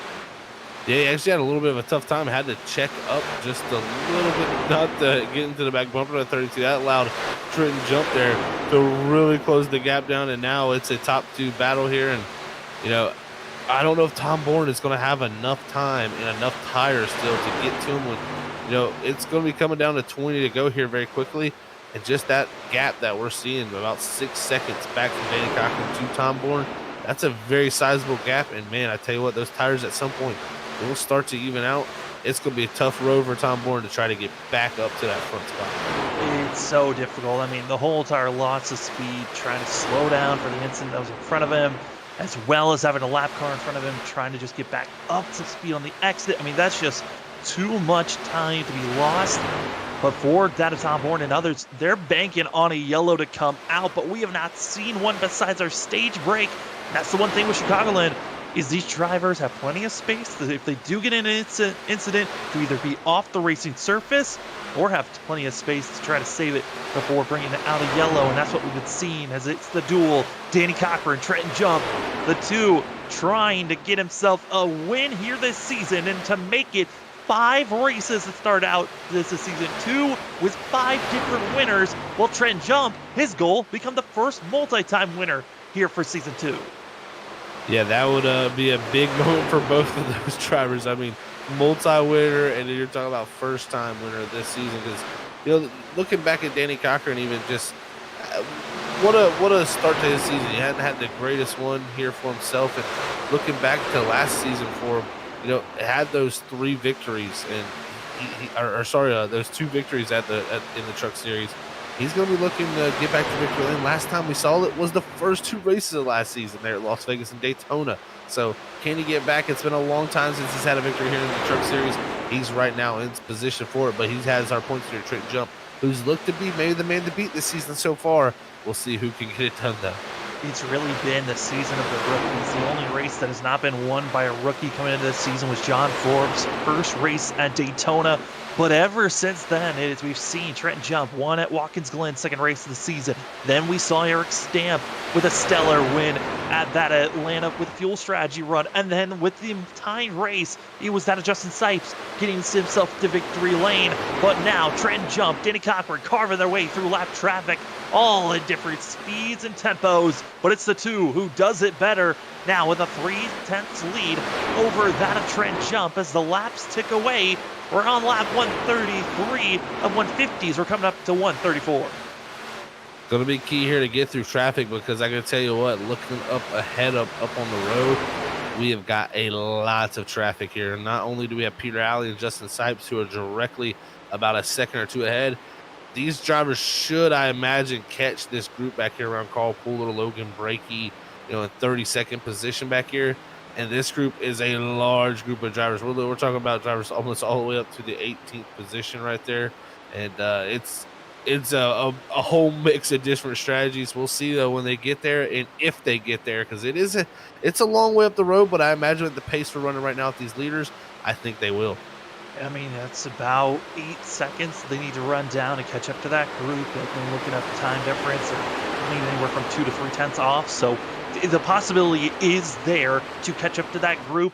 If anything, it could be coming up to that of the 2 to 3 laps to go marker when they catch up to that group. And at that same, speed and rate that we're going, I'm also curious on the drivers that decided to stay out and have the freshest tires to watch out for. Do they have enough time? Because, Zach, we've seen, the plateau and drivers' pace close in. Is there enough time for some of these drivers that have fresh tires, such as a Kyle Rochelle, Tom Bourne, to even catch up to our leaders? Or do you think the plateau is going to catch up to them just too soon? At the moment, looking at lap time wise, Tom Bourne is turning laps, 0.3 of a second quicker. When is that going to stop is the question. He's about 2.5 seconds back. He's probably about to break within 2 seconds here in the next lap, the two laps. With the amount of laps they have left in this race, he's going to have to be multiple tenths a lap faster, and then he's got to get the pass done. That's the harder said than done part. Once you get there, usually the time starts to stall out, and he's going to have 2 tough competitors in Trenton Jump and Danny Cochran to get by. Right now, if you're Tom Bourne, you're going to probably need some type of help from some type of car up here to slow him down, or these 2 to battle. If they start to battle here for this spot, for the lead, that's where Tom Bourne has his chances. And he'll have the fresher tires once he gets there. It will be on. But, man, he's definitely closing that gap down now within just under 2 seconds as he's 1.9 back. And also always the lingering question, will we see a caution? And also, will lap traffic influence this race? We've seen our leaders do a great job getting by lap traffic for now, but known is, the more drivers you put a lap down, the deeper you get into the field, the harder it is to put those drivers a lap down because they're just a little bit faster. As you see, the 13 getting a little defensive. Tom Bourne has to go into the apron on the straightaway to make that pass, getting by lap traffic. But we're going to move up to the lead because you talked about, Zach, are we going to see any battling going on? Well, it looks like we're about to be seeing it as a trend jump getting a little bit more frisky and pressuring the 2 to get back on the throttle a little bit sooner there through 1 and 2. Jump starting to put a little bit of a nose down and inching closer and closer as the laps tick away, coming to 11 laps to go. Yeah, we've seen this battle between these two. The last run there on that tires, and Jump did seem to have something to play with when it came to Danny Cochran here, and he was able to get to his inside multiple times. Didn't get the pass done, but was able to get there multiple times. Can Cochran hold him off, though? The question is, when they cross the line next time, it's going to be 10 laps to go. That group ahead of them getting bigger and bigger in the windshield. I definitely think they're going to have some type of lap traffic. It's about 5 trucks, at least, maybe even 6, that they're going to have to deal with. Just looking at this field, coming to 10 laps to go. It's the NAISCC Race Car Graveyard Truck Series, race number 5 for the Larry Arts Production 150. Again, if you're looking to find yourself some entertainment on YouTube, you don't have anything else to watch, you've already gone through the catalog of Freaky Fast Broadcasting, well, go to Larry Art Productions on YouTube today to get yourself some great content, variety of comedy, as well as that of slow motion videos, vlogs, live streams, and more. They've got you covered. As we're coming to 9 laps to go, the lap traffic getting a little bit bigger for Danny Cochran, which also means dirty air could be influencing this too, which goes to the advantage of the 46. But Zach, lap traffic, it's there now. Lap traffic just up ahead. You're going to see it here as we hop on board the hood of the 2 machine. You'll see what he has to see up in front of him. And this is what you don't want to see as a leader. When you're coming down to 9 to go, every little thing will get in your mind and affect you. Just one driver having an effect could easily push you into that boundary of making that mistake. And like you said, Sam, it's dirty air. That's what we're talking about. The biggest thing when it comes to the factor of racing here in a truck. That clean air is what you search for, and the advantage you have as that leader. Danny Cochran not going to have much of that clean air once he gets up to at least that second group. Luckily for his sake here, he's going to have Justin Sipes up ahead. Looks like Sipes has been pretty much committed to running that top side, not taking too much air away from that bottom lane where our leaders are running. But it's going to be that third group, that next group. Aaron Kralik, John Forbes, and Ethan Smith here, that trio that could have a factor here. That's all for positioning, as you see, lingering on the back bumper of the 18. Now going to dive it low, a little bit close for my liking, but able to get down. And now it's all on the battle for 3 that are all going to be picking 3 different lanes. And the harder they go on, Zach, only 7 laps to go, but only going to be that of 8/10 back. Is also going to be Tom Bourne with those pressure tires. He's coming in quick. But also the lap traffic, it's going to be influencing all about this. Our top 3 could be all on top of one another with also lap traffic mingled in between. Yeah, Danny Cochran had a little bit of breathing room, tried to make the move on Sipes, but Sipes did not let him get it done. He finally gets that move done on the 18 machine there, able to move by him, put him 1 lap down. But he's going to have Forbes along with Ethan Smith and Aaron Kralik up ahead. He's going to try his best to get by this group here. But man, oh man, this is not what Cochran wants to see. It's so tough if you're the leader here to be in this spot. Forbes goes high, lets him get by. This is a great job by John Forbes there, nice and respectable. Along with Ethan Smith there, he's going to be the 0-0 up ahead. But look at this, Trenton Jump. He's having a little bit of trouble. He's stuck behind Kralik. This is not helping our second place driver. Stuck, perhaps 5 laps to go, and it's all Danny Cochran for now, and still going to be seeing that of Trent Jump stuck with lap traffic, just walling him off right now, still side by side. Ethan Smith's going to be the last lap car that's really going to be holding off that of Danny Cochran, and for all those that are behind, it's going to be Jump, Bourne, Irizarry, as well as Kyle Rochelle. They're all within 3 seconds. One small mistake, one yellow, it could change everything. Coming to 4 laps to go, it's Danny Cochran, the winner from that of the practice race, preparing for today's event. And it's the 2 leading for now, but for second place though, Trent Jump is getting his cage rattled right now. Yeah, he definitely is, man. And I tell you what, though, Cochran trying to make the pass on Smith here. Smith running that high line. It's going to be tough here, but he's going to hope he can clear him here down into 3 and 4. He does this time. He'll be coming to 3 to go. Tom Bourne, though, when all this was happening, major mistake for him. Got into the wall out of 2, lost a good bit of time. Wasn't a lot of damage, no major damage, but I think he lost any chance here of fighting for a win unless we have some type of yellow here to stop this action. It's one of those things where just coming up and you knew the chaos was going to rumble through, and right now it's all the 2 of Danny Cochran. 3 laps to go. Still one more lap car to worry about ahead, but the buffer of Ethan Smith between the 2 and the 46 gotta be feeling comfortable as Danny Cochran tried to get his first win since the start of season 1. That felt so long ago. This too, he's had struggles, he's had woes. He saw his teammate last season take win after win and go for a championship, and also saw that of Mark Whitley go for a lot of runs. But Danny Cochran this season came in, thought he was going to be the favorite to watch out for, and added turn number 2, the 2 machine of Danny Cochran, feeling comfortable as he still got the buffer of Ethan Smith behind.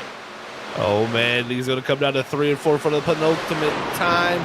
Doesn't want to see any other thing than the white flag when it come out of 4 here. It's going to be 2 of Cochran with multiple car links back to the 46. Out of turn number 4, coming to your Fletcher Flores white flag. It's Danny Cochran, but able to get by Ethan Smith. It's going to be Trent Jump, but there's one more lap car. It's going to be the 10, being another buffer.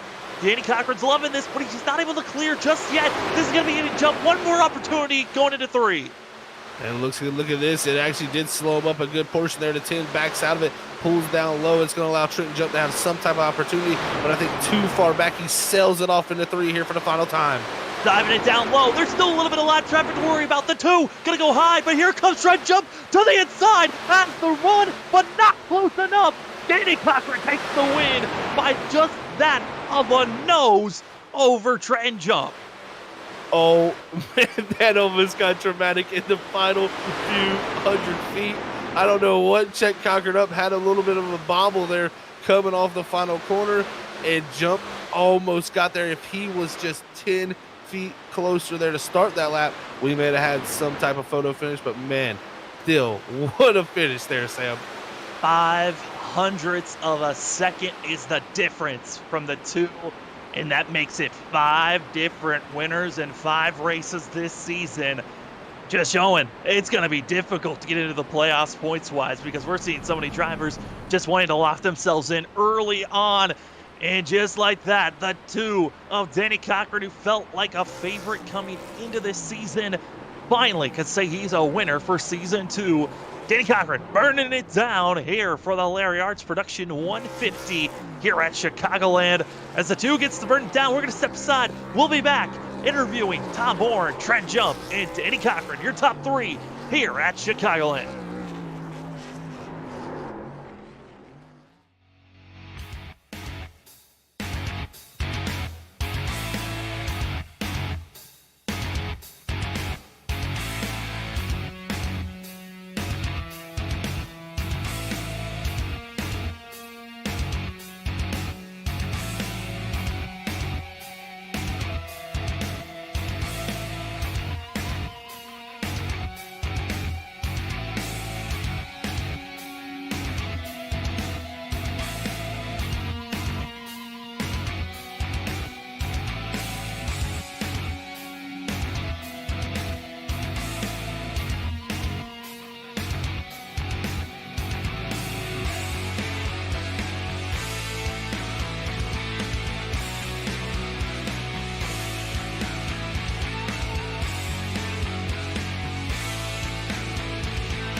Welcome back, ladies and gentlemen, to Freaky Fast Broadcasting for the post-race show for the NAISCC Race Car Graveyard Truck Series. As we've got our top three ready to talk to them, we're going to start things off with Tom Bourne of the 16 G Fuel machine, getting himself a third-place finish.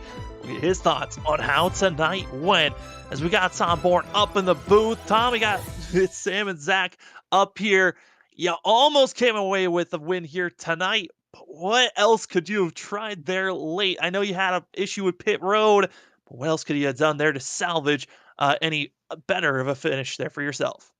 I would have gotten to the back of them on that last run. We pit about 5 laps, 6 laps after them, so we had fresher tires, but the lap trucks were they were all over the place for the final 10 laps, and I tried to go to the outside of one of them, and the draft just carried me into the wall.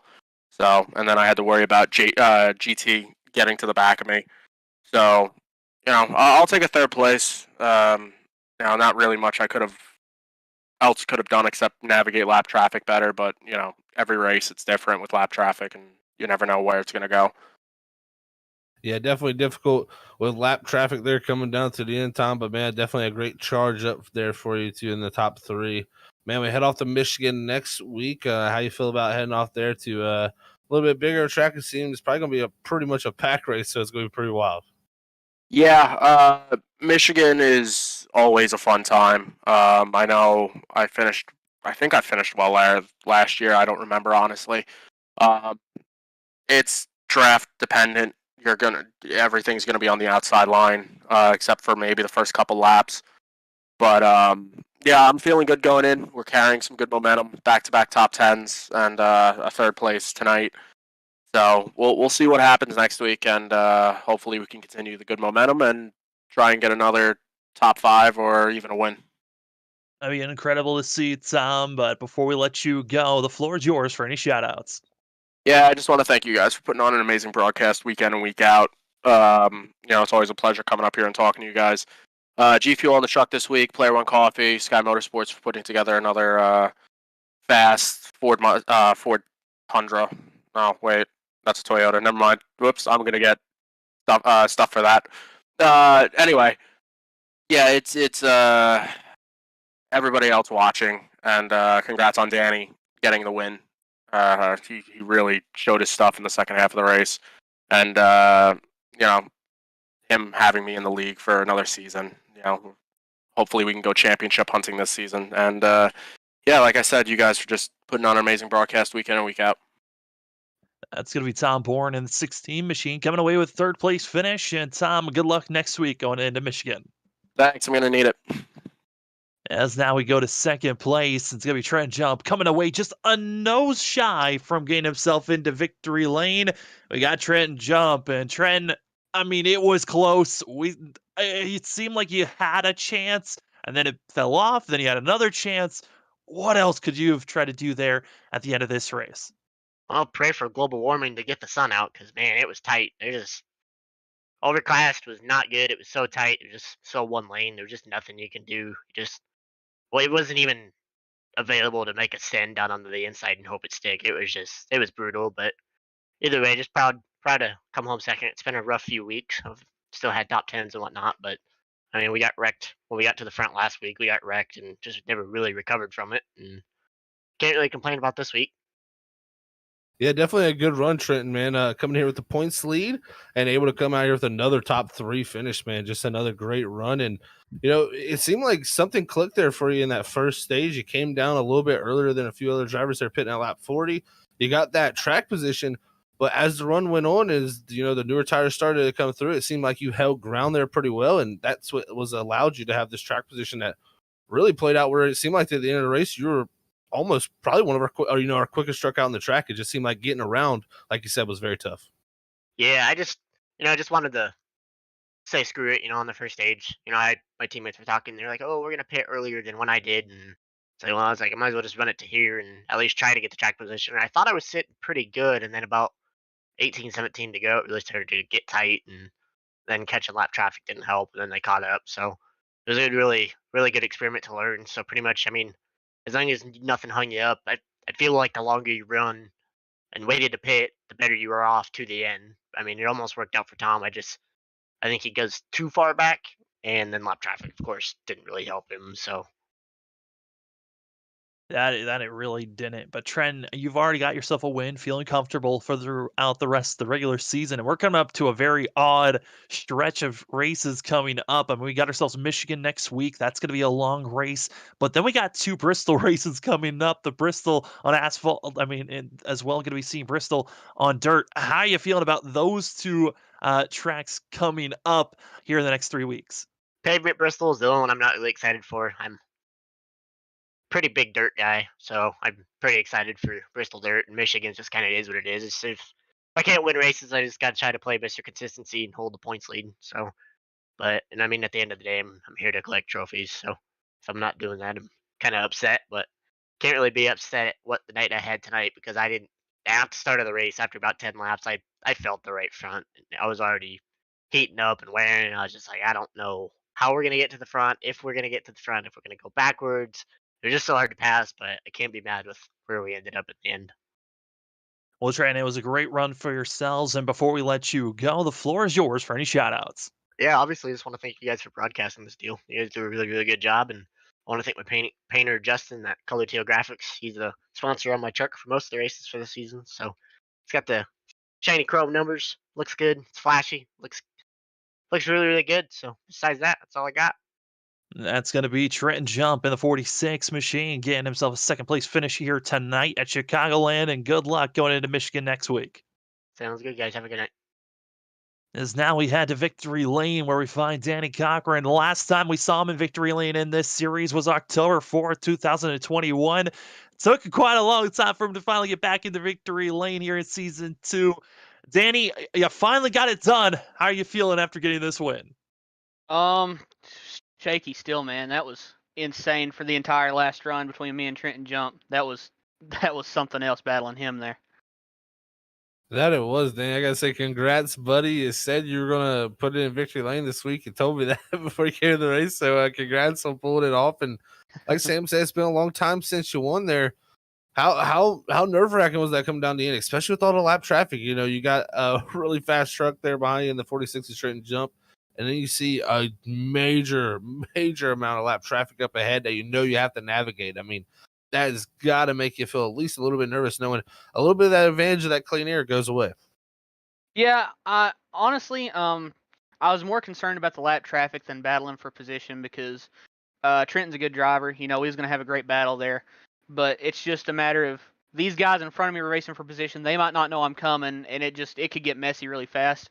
And then it's like when you get there, you don't have anywhere to go. So I was more concerned about the lap traffic and trying to navigate that rather than trying to hold him off, which, like I said, don't get me wrong, that was a battle as well. But, man, it's really tough trying to battle in front of you and trying to get ahead of that lap traffic all the while some guys on your back bumper just itching to get around you anywhere he can. But he drove me clean, drove a great race, had a blast battling with him, like I said.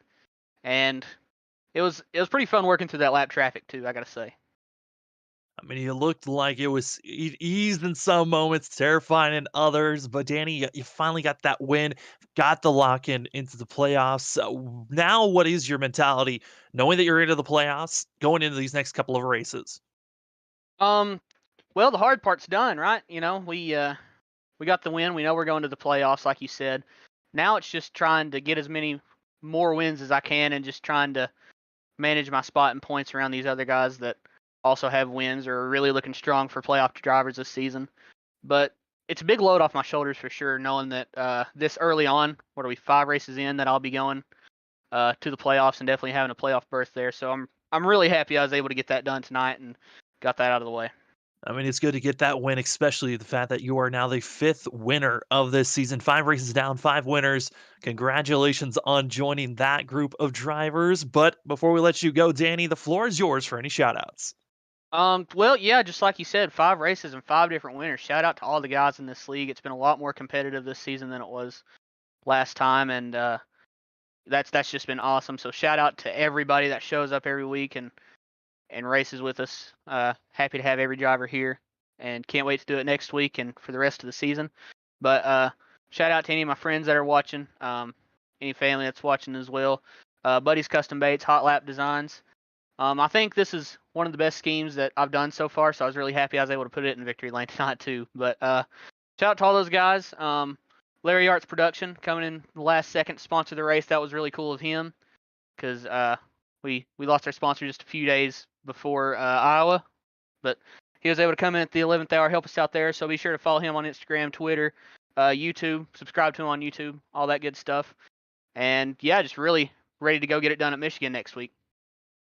It was going to be an exciting night here tonight, and you certainly put on a show there, Danny. Danny Cochran going to get the win here tonight, and good luck going into Michigan next week.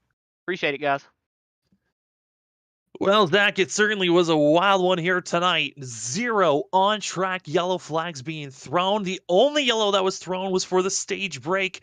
And with that being said, I mean, there was a lot of heartbreaks that happened as we're going to bring up our race, our unofficial race results. But Zach, as we look at where drivers lied, who are some of the drivers that you see that are kind of surprising in your eyes on where they finished? Man, I tell you what, James Lovewood has got to be the one that sticks out of mind. That mistake coming down the pit road. He's actually going to end up around the 38th position, 16 laps down. So unfortunate for James, Sam, but man, he was a driver that had a lot of speed here tonight. Even our pole starter, Ali Fonseca, his early drive in, that really set him back to 36. So tough breaks for a few really fast drivers. Especially, but the driver that got it done at the end of the day, which is always going to be that a marathon we noted on at the top of the broadcast. Who was going to survive it? Well, it's Danny Cochran getting the win for the 2. Trent Jump's going to get second, Tom Bourne third. GT Arizari going to come away with fourth place with Kyle Rochelle, Eric Stamp, Blake Howell, as well as that of Garrett Talmadge, that of Paul Bergoli, and finishing out your top 10 goes to that of James Tremmel, who comes away that 8 machine, a very strong run for himself, and some of the other drivers, that of Tyler Dangler, a great charge for himself, up to that of 19 positions, but our biggest mover of the night, we noted on him all night long, Jesse Thordick, 17th place, up 22 spots, biggest mover of the night, but that of Ali Fonseca going to be our biggest loser of the night. 35 positions down. Very close. Inside is James Loveland, down 35 positions as well. 2 drivers that, again, we expected a lot of speed, but it just was not there. And Zach, as we're coming to a close here, what are some of your final thoughts here at Chicagoland and going into Michigan? Well, heading out of here at Chicagoland, I tell you what, this has been 5 races. I got to take a little bit of still a little bit of words from Danny Cochran there. Let's say how close this season has been to start off. 5 different winners, and a lot of the guys who've had great runs struggle in some races and then having resurgence in other races. It's been kind of all over the place. So I'm expecting this whole season to be all over the place. I expect at least possibly, I'd say anywhere from 8 to 9 winners this season still we have left for drivers getting into there. It's going to be a fun time to see who finally gets into this playoffs. But Chicagoland, great track. Love this place, man. Unfortunate that it was no longer going to be used for real life racing. But that's the beauty of iRacing.com, that we got to thank them for preserving tracks like the Chicagoland Speedway that we'll have here on the service for a long time to come here, hopefully. So this track here, got to give a shout out to them there for putting it on here. And then Michigan next week. What a wild race that's going to be. It's going to be anybody's game. It's kind of like Daytona or Talladega, in my opinion. You may see a little bit of separation as the run continues on, but man, that top 10 drivers, you ain't going to see much separation from them. It's going to be a battle between them all night long. And if you get a green white checker coming down to the end, you better hold your breath because it's going to get 3-4 wide. Yeah, the next couple of races is going to be a blast to watch here for the NAISCC Race Car Graveyard Truck Series. Again, Michigan next week. Then you got Bristol a week after that. And then we go dirt racing on Bristol just that of 3 weeks after that. It's crazy to see the schedule that they put down for these truck drivers. 5 races, 5 different winners. Danny Cochran, the newest to that list. And we cannot wait to see, will we see a 6th race and a 6th different winner, or will we see someone finally become our first multi-time winner of the season? Can't wait to give you all the coverage again here on Freaky Fast Broadcasting. We'll see you again next Monday night. But if you want more racing action this week, we don't have the schedule for it, but I don't know what the next race is. It's the Stars and Stripes Cup Series. On this Thursday, playoff action starts off, and they're going to be at Bristol. 200 laps to start out their playoffs. It's the first race of the round at 12, and the first round only 2 races. So you got to make sure you got a good start to that run. Can't wait for all the amazing action. If we don't see you Thursday, we hope to see you next week here tonight. Same place, same spot, but they're going to be at a different racetrack. We'll see you then. Thanks for joining us. My name is Sam Dyer. I had Zach Hall in the booth with me, and as well as Robert Moyer running productions. Have a good rest of your night, and we'll see you at the next broadcast.